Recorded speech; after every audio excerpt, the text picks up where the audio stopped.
نحمدہ ونصلی علی رسولہ الکریم اما بعد اعوذ باللہ من الشیطان الرجیم بسم اللہ الرحمن الرحیم۔ تو ناظرین، آج ہم آپ کو 2 الائچی کا خاص عمل بتائیں گے۔ یہ اکیلا عمل آپ کی زندگی بدل دے گا انشاءاللہ۔ ایسا عمل ہے صرف 5 منٹ میں ہی آنکھوں کے سامنے کرشمہ ہوتا ہے۔ یہ عمل کن کن کاموں کے لیے کر سکتے ہیں اور کس طرح اس وظیفے کو کرنا ہے یہ بھی بتائیں گے۔ کن کاموں کے لیے یا پھر کن حالات میں آپ اس وظیفے کو کر سکتے ہیں۔ تو آپ کن کاموں کے لیے اس وظیفے کو کر سکتے ہیں، اس میں سے پہلا ہے رزق میں اضافہ کرنے کے لیے، دوسرا ہے کاروبار کی ترقی کے لیے، آپ کاروبار کی ترقی کے لیے بھی اس وظیفے کو کر سکتے ہیں، تیسرا آپ مالی پریشانی کو ختم کرنے کے لیے بھی اس وظیفے کو کر سکتے ہیں، اور چوتھا ہے قرض سے نجات پانے کے لیے بھی آپ اس وظیفے کو کر سکتے ہیں، پانچواں شادی کے لیے، چھٹا کسی بھی جائز حاجت کے لیے، اور ساتواں کام یا ساتواں جو مقصد ہے وہ ہے کسی کے دل میں اپنی محبت پیدا کرنے کے لیے، اور آٹھواں مقصد ہے ہر اس حاجت کے لیے جسے آپ پورا کروانا چاہتے ہیں، نواں کام یا نویں حاجت اپنی ہر بات منوانے کے لیے۔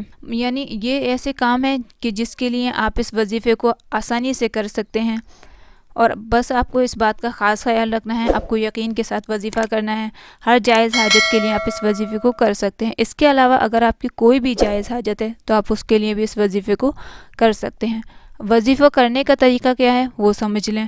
آپ 2 ہری الائچی لیں، اس میں سے ایک الائچی کو اپنے دائیں ہاتھ میں پکڑ لیں اور پھر 3 بار درود ابراہیمی پڑھیں۔ اس کے بعد 11 مرتبہ سورہ اخلاص یعنی قل هو اللہ احد پڑھیں، اور پھر 10 بار اللہ پاک کا ایک صفاتی نام یا متکبر پڑھیں۔ پھر جو الائچی آپ کے دائیں ہاتھ میں ہے اس الائچی پر دم کر دیں، پھر اس الائچی کو سوئی میں ڈال دیں، یعنی اس میں سے سوئی کو گزار دیں۔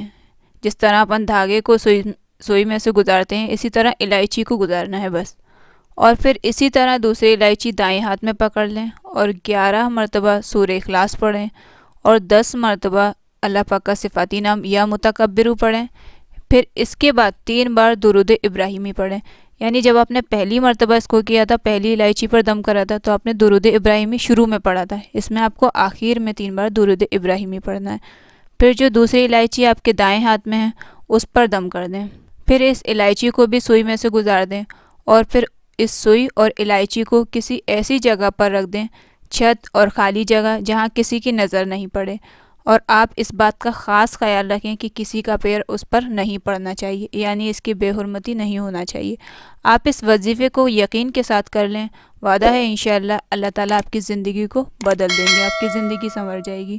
وظیفہ کرتے وقت آپ کو ایک بات کا خاص خیال رکھنا ہے کہ آپ جس بھی حاجت کے لیے یا جس بھی کام کو پورا کرنے کے لیے اس وظیفے کو کرتے ہیں تو جب آپ اس وظیفے کو پڑھیں اور سوئی کو خالی جگہ پر رکھیں تب آپ کے دل میں، آپ کے دماغ میں دونوں جگہ پر آپ کی حاجت یا آپ کا مقصد ہونا چاہیے، آپ جس کے لیے اس وظیفے کو کر رہے ہیں۔